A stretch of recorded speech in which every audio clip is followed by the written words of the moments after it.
Welcome to McPlum, simple solutions served daily. You begin by preparing the Jupiter 110, charge it, connect Wi-Fi, and sign into your OnlyWay account so the assistant can access cloud services. Once done, enable Bluetooth and allow microphone and location permissions.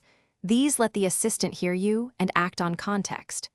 Make sure your phone and Jupiter 110 are on the same network when pairing. Now say the wake phrase out loud and watch the LED confirm listening.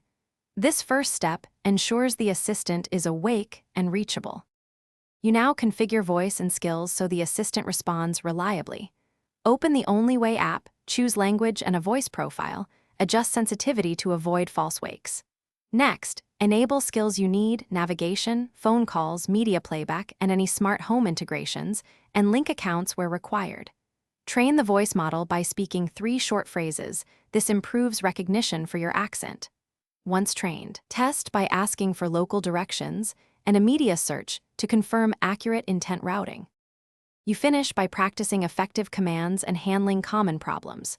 Use the wake phrase, then speak concise requests like navigate home or call Sam. Expect a brief confirmation before action.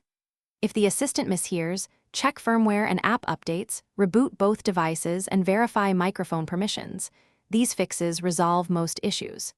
If misrecognition persists, retrain or reset the voice model and repair the device. One key tip: if audio cuts out, test with wired headphones to isolate hardware from network or software faults.